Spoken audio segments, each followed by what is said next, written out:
And good morning. Welcome to The Bright Side. I am Pharmacist Ben. 844-236-6010 is our number on The Bright Side. Thanks for being here. If you want to purchase longevity products, call 866-735-2470. And you can also head to our websites, brightsideben.com, pharmacistben.com, or criticalhealthnews.com. And don't forget to take a look at our Truth Skin Health products at truthtreatments.com and our 860-plus 4 and 5-star reviews at truthreviewed.com, truthreviewed.com. We got a guest coming up at the bottom of the hour. Mikey Waz is the author. He's an author and he's an entrepreneur. He has some interesting entrepreneurial stories. His latest book is a children's book called When the World Stays Inside.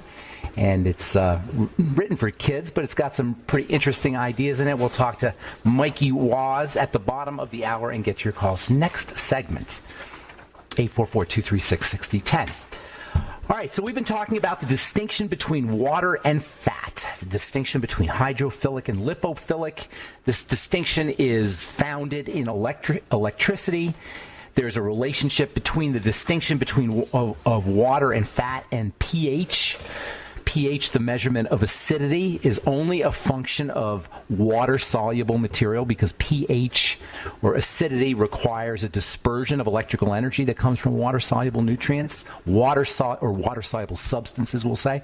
Water-soluble nutrients that have pH issues or that are pH relevant are called electrolytes: magnesium, calcium, potassium, sodium, phosphate, bicarbonate. There's probably about 6 or 7 different electrolytes. These electrolytes are extremely important for energy. If you are dealing with chronic diarrhea or chronic nausea and vomiting, one of the first things that happens after a long period of time, I don't want to say chronic, but if you've been extended period of nausea and vomiting, or extended period of diarrhea or extended period of vomiting, I'll say, you're very susceptible to electrolyte deficiencies. That's why they have Pedialyte. If you go to the hospital, they'll pump electrolytes into your blood. Electrolyte deficiencies are a hidden cause, a secret cause of a lot of health issues. Electrolyte deficiencies, deficiencies in potassium and sodium and calcium can affect how nerves fire. They can affect how cells work. Remember, they're about energy. They're about energizing. And we don't really notice electrolyte deficiencies unless they're super dramatic. So subclinical electrolyte deficiencies are probably a really hidden cause of problems. You can tell you have an electrolyte deficiency, by the way, or you're running under less than optimum electrolyte levels if you take in electrolytes and you notice a big jump in your health or in your energy, we'll say. That's what happens when people get on Beyond Tangy Tangerine. They go, oh my God, I got so much energy. Yeah, because you've amped up your electrical energy with electrolytes. The electrolytes don't get a lot of press, and the water-soluble nutrients don't get a lot of press. It's the fatty nutrients that get all the press because the fatty nutrients are trickier to work with. We don't really think much about electrolyte deficiencies. We don't really think about B vitamin deficiencies and vitamin C deficiencies, really. We tend to think about when we have health challenges, we tend to think along the lines of the fatty part of the body or fatty nutrients, and I'm not saying that's wrong necessarily. Classic example of these fatty nutrients that we're always focusing on are the phytonutrients. Phytonutrients are a plant's immune system. And there's a really interesting cross-reaction between the molecules that defend the plant and the molecules that defend us. The phytonutrients that defend us, technically speaking, they're medicinal, we'll say. I was going to say toxic. They could be toxic. I'm not sure if I would go so far as to say toxic. We'll say they're super stimulating. There's a fine line between toxicity and stimulation. I will say they're super stimulating. That's why they're active in such tiny, tiny amounts. Things like bioflavonoids and carotenes and phytosterols, and collectively we refer to them as phytonutrients. They're active in really, really small amounts. That's because of their high potency, and the way they're working is they're stimulating the body's adaptive stress response. They're activating the stress response. They call them adaptogenic, these molecules. These molecules that are adaptogenic have an ability to stimulate cells to adapt. Adaptogenic. They induce adaptation. So they help cells adjust. Things like Genistin and diazidin come to mind. These are two phytonutrients that are found in soy that you can use for stimulating your body's estrogen system or quieting down the excess estrogen system, for stabilizing the estrogen response, we'll say.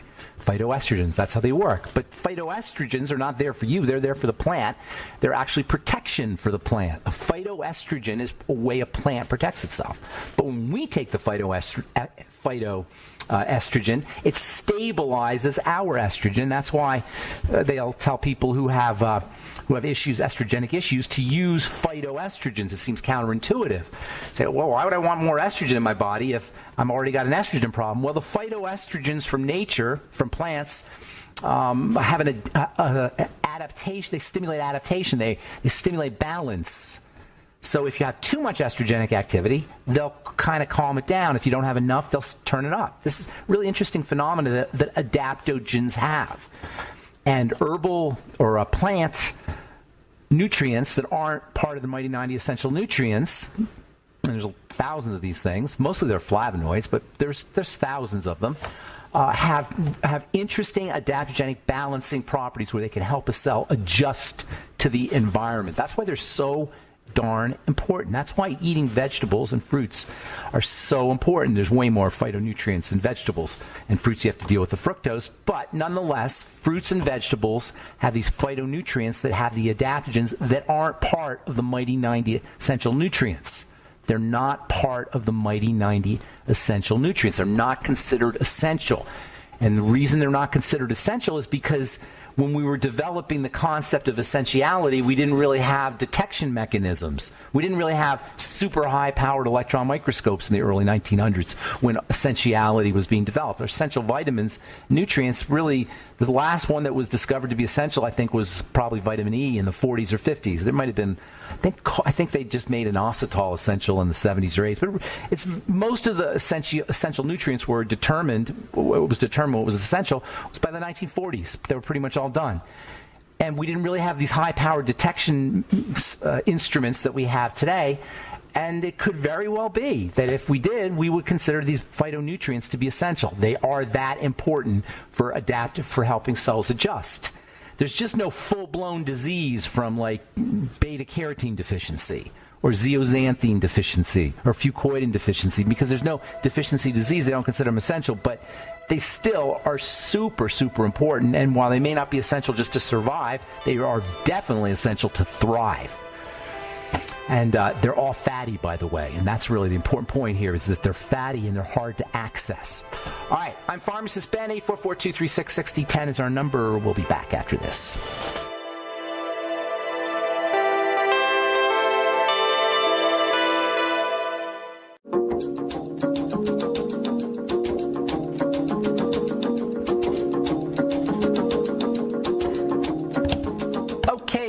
Back on the bright side. I'm Pharmacist Ben. 844-236-6010 is our number, and we'll get your calls in just a moment. We've got Mikey Waz coming up at the bottom of the hour. He's got a children's book called When the World Stays Inside. We'll talk to Mikey at the bottom of the hour and get your calls. This segment, 844-236-6010 from New Scientist magazine. An insulin nasal spray could help with polycystic ovarian syndrome. PCOS is a very distressing health challenge that seems to be happening more and more. I noticed it in the 90s. This probably happened before then, but I started to notice it happening a lot in the 90s and just been continuing. Incidence has been continuing to rise since then. Polycystic ovarian syndrome is a syndrome, which means it's got multiple symptoms. Body hair, facial hair. Obviously it's a condition that occurs in women, polycystic ovarian syndrome. You have lots of cysts in the ovaries. And it manifests as oily skin, acne, body hair, facial hair, menstrual problems, weight problems, depression, reproductive PMS and other reproductive kinds of things. Fibroids, cysts. It's just a horrible syndrome, and it's caused by cysts, first of all, producing lots of male hormone. Now, ovarian cysts also produce a female hormone, so you get lots of female hormone, lots of male hormone combined. Not a good thing. Whether it's caused by or it's associated with insulin is involved and blood sugar is involved. And the major strategy for dealing with PCOS is to consider yourself to be a diabetic and go on a diabetic-friendly diet. Keto is great. Low carb, use high nutrients, trace nutrients, chromium, vanadium, zinc, etc. Treat yourself like a diabetic. And then because the estrogen component, you want to work on the fat system whenever you have an estrogen problem. Okay, whenever there's an estrogen issue, fibroids, cysts, PCOS, polycystic ovarian syndrome, endometriosis, if you have the symptoms of estrogen dominance, you've got to focus on the fatty part of the body, especially using things like essential fatty acids and fatty nutrients, and staying away from problem foods and patching up the intestine. That's how you deal with the fatty part of the body. The digestive system, bile, liver, pancreas, probiotics, intestine fiber, EFAs, vitamin E. That's how you deal with estrogenic issues. And do not underestimate the power of progesterone. Progesterone topical. My progesterone serum, topical serum, will be out here hopefully in the next month or two. And you guys have written in for a freebie. I've collected everybody's names, and we'll send you one. In any case, progesterone and fats for any fatty issue, estrogen issue, and with PCOS, in addition, focus on blood sugar. PCOS should be treated as a diabetic issue. And you know what? Here's the good news. The bad news is it's much more than cosmetic. It will kill you and cause cancer and all kinds of horrible things down the road. And there's also the cosmetic part of it. But the bad news, the real problem with polycystic ovarian syndrome, the real issue with polycystic ovarian syndrome is it's a health issue that is affecting your biochemistry, your entire biochemistry. It's not just superficial, and don't consider it to be superficial. All right, 844-236-6010, 844-236-6010 is our number. Let's say hello to Elaine. What's up, Elaine? Good morning. Hey, good morning. Can you hear me all right? I hear you loud and clear. What's going on? Yeah, I have a patient. When he walked in, he looked like Sam Elliott. Okay. Wow. I kind of get a picture of that. Seems like in Alaska there'd be a lot of people like that. Yeah, probably. That's like an Alaskan look, that Sam Elliott look. Something, yeah, and Colorado, And Colorado, that's right. Yeah. I agree. Yeah. Anyway, he is 70. He's in great shape, but 6 months ago, his younger brother died unexpectedly of a heart attack. Oh, wow. And it's like everything broke loose, and he's just been having one thing after another, UTI and high blood pressure. Oh, my goodness. My dad used to say old age is a shipwreck. It's like everything starts to fall apart. Everything starts to right. Yeah, so and there's things we can do to slow it down, though. Go ahead, I'm sorry. That's okay. He had been on, I'm going to mess these up, amlodipine. Amlodipine, yeah. And then they wanted to put him on Eliquis, but then that was so expensive. So what has he got going on? He's got more than UTI. A heart issue? So they're saying, he's got some AFib. So for the AFib, they put him on warfarin and metoprolol. He's just they're making him into a drug cocktail. Look, any one of those drugs is horrible. But once you start multiplying that out, you're exponentially making the problems exponentially worse. It's like when you take two drugs, now you have two squared problems, not just 2 plus 2. You have 2 times 2. Right. And then 2 times 2, it grows exponentially. Everything's square. Yeah. So, no, it's incredibly complicated, complex. And why do that to the body? For the life of me, I don't want to get into it. It's amazing to me how healthcare professionals can do that to human beings, patients. It just blows me away. But they think they're helping, and so it's not like they're bad people. They think they're helping, but it's just ridiculous. Right. Now, the patient bears some responsibility here, too. So, if you're going to take the drugs, take the drugs. That's crazy to be on all those drugs. He doesn't want to be on them. There's tons he could do. What are they treating, AFib? They're treating AFib? Some AFib and some really mild hypertension. Well, just have them get on your massage table. That'll make a huge difference. Right. Have them meditating, breathing, taking warm baths. But you know what? It's easy for me and you to say this on the radio, but this is not a message for everyone, Elaine. You know, we're in a mixed. I heard somebody say this, and it really made sense to me a couple of weeks ago. We're in a mixed room school, a mixed class schoolroom. You know how they used to have schoolrooms with mixed levels? Right. You know, right? That's how it is on Earth. So not everybody gets this. For the life of me, and you too, I know, I can't figure out why people think it's okay to do this to themselves. No. To take multiple poisons, literally, they're not, I'm not being, you know, I'm being literal, they're toxins into the body, intentionally to dumb down parts of your body, to literally ablate or poison parts of your body. You know, an ablation is when a cardiac ablation is when they take care of arrhythmias with electricity, right? Well, essentially, he's getting a chemical ablation. You know, it's not permanent like cauterizing the heart with electricity, but it's a short-term ablation as long as he takes the drugs. And now look, if he doesn't want to change his life, he probably should take the drugs. But if he wants to change his life, lay off the sugar, lose weight, practice slow, deep breathing, get on an exercise program, meditation or something to kind of calm the mind down, figure out how to calm the mind down. There's a million ways to Sunday to do this without drugs and doctors. But for some reason, not everybody's into it. I don't know. Well, tell me, why are some people not into hearing this? He wants to get well, and that's the big thing that I've seen in patients is, do you want to get well? Yes, and, willingness. That gets kind of complicated. Yes, you got to be willing. There's a payoff. Right. We talked to this, I don't know if you heard us talk on Monday to this physician who came up with cognitive behavioral therapy, but he said, we talked about it, and he said there has to be a certain willingness, and if there's a payoff underneath, a subconscious payoff to not having that or to being sick, it's not going to work. Hey, I wish we could talk more, but we got a guest coming up at the bottom of the hour. Thanks, Elaine. And we'll be back on the bright side with Mikey Waz right after this.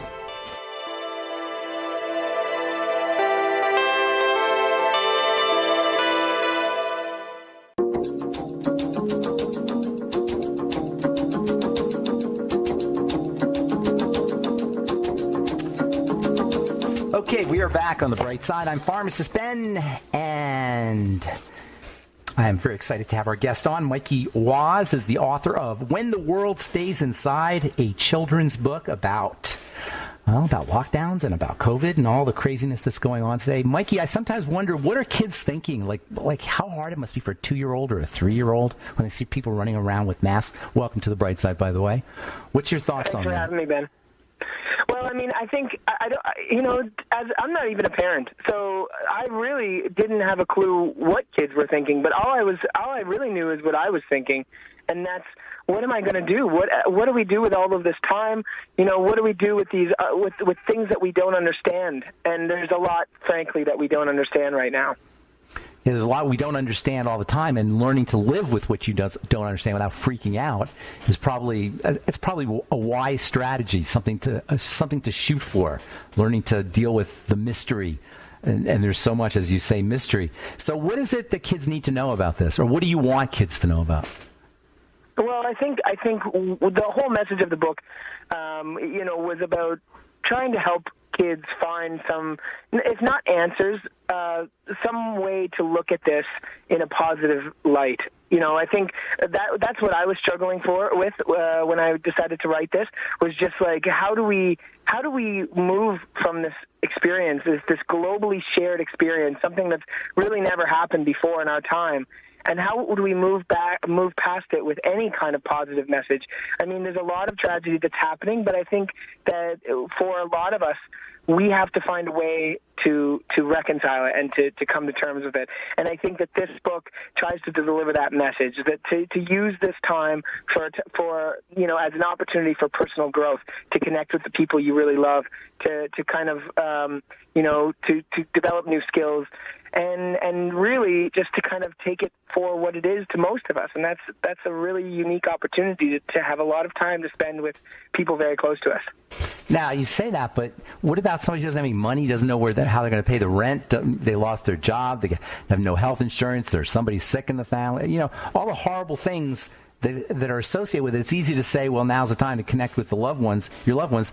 But how do you deal with like real life trauma that's associated with that? That's associated with a lockdown and a disease state that some people might even say is manufactured. How do you deal with, number one, the just sheer trauma of it, and number two, the rage and the ticked off idea, the anger? Yeah, I mean, I think that the best thing you can do, with the children, I think the best thing that we can do is protect them from that trauma, really shield them from that, because it's not the time or place for youth to be, we're trying to protect the youth from the experiences that we're seeing around us, at least until they're old enough to kind of understand it and see where it's coming from.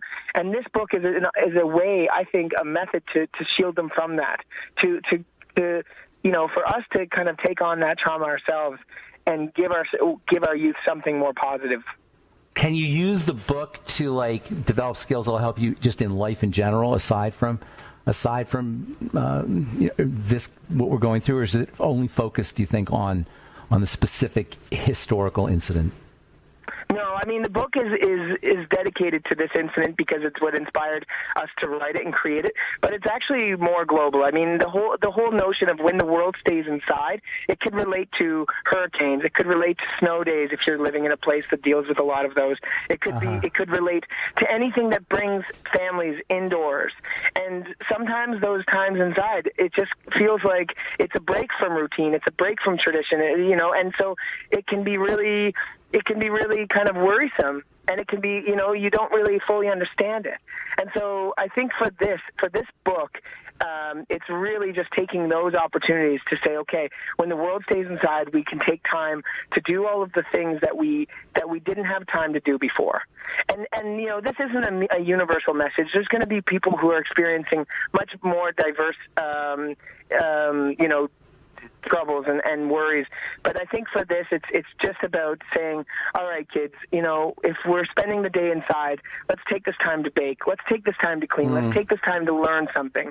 It's not a catch-all book that's going to give everybody the tools they need to handle the trauma that's been created by this. But I think it's something more simpler than that. Have you personally been impacted by any of this? I know you're out on the island in the east coast of Canada, right? Prince Edward Island. Yeah. Is that so? Are you feeling it out there the same way we're feeling it, like in a big city or something?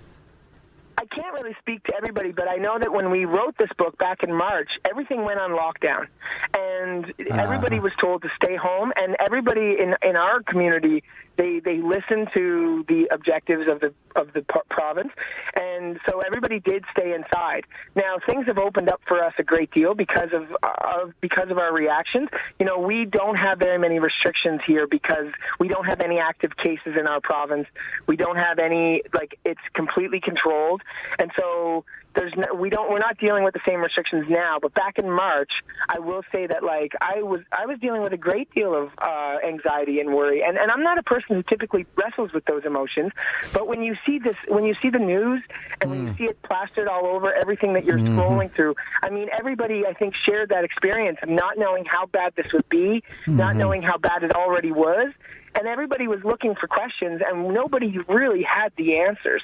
And so then this is when it occurred to me that, we're all wrestling with this, not just here in Canada, not just there in the U.S., but actually all around the world. There's communities who have been impacted by this, and some different than others, but everybody's wrestling with that same fear and those same anxieties, I believe, to some degree. It's almost like it's promoted. It's almost like it's encouraged for some reason. On the news, they'll literally say, be afraid or be scared. They'll tell you those words, be afraid, be scared. They're not even hinting it. It's not even subtle. And it's like your book is an inoculation. And I think it's important to be inoculated against a lot of that stuff by reading good books and by thinking philosophically and by focusing on spirituality and, like you say, on good things. But that's easier said than done, isn't it? I think it is. But I think we all have our own process to get to that spot, to arrive at that place where we can kind of come to terms with things. For me, it was a real journey, and it went from being really afraid and really concerned. And as a person, I wrestle with asthma, and different lung issues. And so, the way that it was being portrayed was a very concerning thing for me. Like, I actually feared for my life, But then I had to come to terms with the fact that, there's nothing I can do about it except for follow the objectives that were set out for me. Try to help other people come to the same place of just understanding I don't know.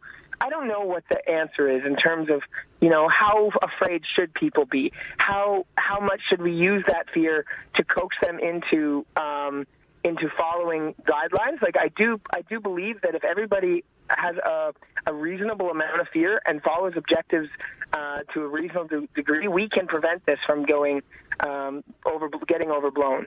But do you think that's true in in some life? areas it already is. Do you think that's? Oh, I was going to ask you if you think that's true in life in general, as a general life. I think so too. Yeah. I think you're absolutely right. I think everybody has a different degree to which they can just let go. Hang on to that thought real quick. We're going to take a commercial break. Mikey Waz, the book is When the World Stays Inside. I'm Pharmacist Ben. We'll be back with more of Mikey on the Bright Side right after this.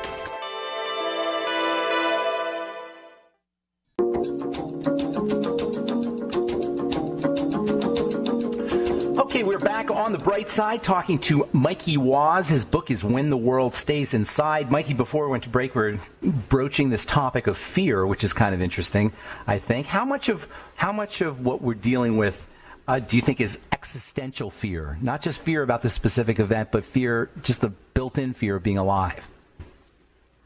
Well, I think, personally, I think that this is very much related to this one event. I mean, I don't know how I could tie this to any kind of overarching fear, existential fear, because I don't myself wrestle with that fear. This was the first time in my life that I ever found myself fearing for my life, and it was largely because I just didn't know how bad it was. So, I don't know if I'm qualified to make that connection. Do you think if we didn't have a basic underlying fear, just being scared of things, that this would affect us as much? What's your thoughts on that? Yeah, possibly. But I don't know, because there's some things that I believe that, we do have a general fear. But everybody has a general fear. We also have a general happiness. There's a lot of just basic human emotions that try to balance each other out. And, at times, if there's financial stresses or a death in the family, we deal with those in greater degrees, and things can trigger those experiences. And I think that this global event is triggering that experience for a lot of people. So I think we all live with a certain underlying fear, but it's triggered by certain occasions, and this is certainly one. Yeah, we don't get triggered like it's much easier to feel fear than it is to feel happy. Like, you have to write a book to tell people to feel happy. You don't have to write a book to tell them to feel scared. You got to write them a book to tell them to feel happy. You know what I'm saying? It's more fundamental, it seems like. Yeah, I think there's some truth to that for sure. But I think that happiness is also pretty easy to find for some people. It's easier for some people than others, Yeah. But I think that our fears are more easily manipulated by media and by things like that. I think that it's an easier trigger to generate clicks. So it's simpler. It's simpler. It requires less sophistication to tap into that fear thing, that fear mode. It's easier to tap into people's fear because they're predisposition. I think though that people are often tapped into their happiness too. You hear of good news stories all the time, and those good news stories are because people also like to have their happiness triggered just as well. And I see that. I see the complicated nature of tapping into human emotions with something so big happening, because nobody truly knows, and the information isn't at our fingertips, and so it's an easy thing to tap into that fear. Did the book help you deal with your fear? Did writing the 100%. book like that? Yeah? 100%. I think that realizing that my role in this, beyond just following orders and beyond just doing what I'm supposed to do to keep people safe, I think there was a sense of my purpose and my filling and fulfilling this purpose of giving kids some sort of hope, something to look back on this experience with a little bit of positivity, that gave me a sense of, okay, I can actually actively take a role in this event. It's more than just, because it's really easy to feel both hopeless and helpless. Like you can't do anything in this, and it's just happening around you whether you like it or not. But truthfully, I think we all have the ability to help other people who are wrestling with this worse than we are. Because we can't. Go ahead. No, I just think that everybody is dealing with this in different degrees of seriousness, and some people's fears are triggered much worse than others. And so I think that if you have people in your family or people like your loved ones out there that seem really, really triggered by this, I think and you feel a sense of contentment and you feel you're doing okay with it, you have the power to actively reach out and ask them how they're doing. And this is my way of just like reaching out to children and to families around the world and saying, how are you doing? Look at this. I hope we all can look back on this, not think about all of the fear and anxiety it causes, but rather what opportunity it created for us to spend time with our children, to spend time with our parents, and that kind of thing. Like when you look back on this 20 years from now, you want to say, you know what, I dealt with that in a really constructive way. It made me a better person. I somehow handled it or coped with it in a constructive fashion. You want to be able to say that. Precisely. And I think that, I don't want to minimize the tragedy that some people are experiencing. A lot of people are experiencing. This isn't just a universal message that's going to apply to everybody. But what it did, it helped me put it on paper. It's going to help some kids remember this as the time that they stayed home from school and played video games and made crafts with their parents. Everybody's going to have a different lens that they remember this with. And I guess my hope is that for the people who haven't been stricken with tragedy, that they'll look back at this not as the time that they spent months indoors worrying about life, but rather the months that they spent inside, just surrounded by people who love and care about them. You touched on this a moment ago, but I want you to elaborate a little bit. You said like this is service, kind of like giving back in a way. Talk about the therapeutic value of that. Oh, well, anybody who's ever helped somebody out knows the therapeutic value of it. There's something about being, making yourself available to help other people. It is like, it's something that's really kind of hard to elaborate on because it's so deeply personal. But it was one thing that helped me move forward. And anytime that I'm feeling, one of the things I wrestle with is you see a community that's so divided. And I try not to think on a macro level because it can get really, really overbearing and just kind of intimidating. But when you think about it in your own community and you see groups that you care about, both groups that have such differences that that they can't see past it, and that breaks my heart. And so my own purpose on a micro level has been trying to connect with people from both sides of that spectrum and just showing them empathy, showing them love, and trying to kind of hear them. And I think that brings me a lot of joy in just like having the ability to see past our differences and hear both sides of the argument.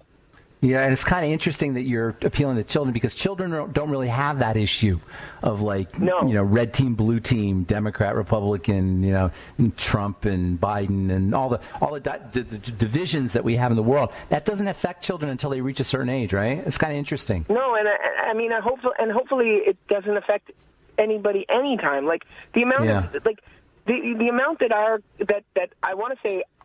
Our culture, not our country, because we're in different countries, but this affects people all over. The amount that our culture just tends to politicize things and divide it is just. I think it's unnatural, and I don't really understand the human desire to do that. But what I do understand is how it happens, and it happens because everybody has the best of intentions and sees the other side as having the worst of intentions. And I think what we have to do, and I think what kids are able to see, is that everybody has the best of intentions. Whether they see things differently, intentions are generally good. Not to say that everybody does. There are some people out there who don't have good intentions, but I think more people than don't have it. And so kids, they see the world through this optimistic lens, and I think that we have to encourage that ability to see things with a bit more innocence and not so much, cynicism. Well, in the Bible, right, you have to be like a child to enter the kingdom of heaven. What's that about? Obviously, there's a certain wisdom that's inherent in being a kid that you lose, although it's fundamental, it's basic. It's not a sophisticated kind of wisdom. It's a sort of just living a good life wisdom, especially when they're really, really young. Watching babies and 2-year-olds and 3-year-olds until they reach a certain age, it's just very inspiring to watch. We could all learn from that. Thank you so much, Mikey. That was really cool. The book is When the World Stays Inside, available everywhere, Mikey? Yes, Amazon.com is the easiest place to get it. And what's your website? WhenTheWorldStaysInside.com. WhenTheWorldStaysInside.com. Thank you, Mikey. Thanks for being on The Bright Side. That was Mikey. Thank you so much for inviting me, Ben. Take care. Have a great day. Good luck. When the World Stays Inside, Mikey Waz. Thanks for listening to The Bright Side. I'm Pharmacist Ben. Have a wonderful, beautiful, awesome, spectacular day. We'll talk to you later, folks. Bye for now.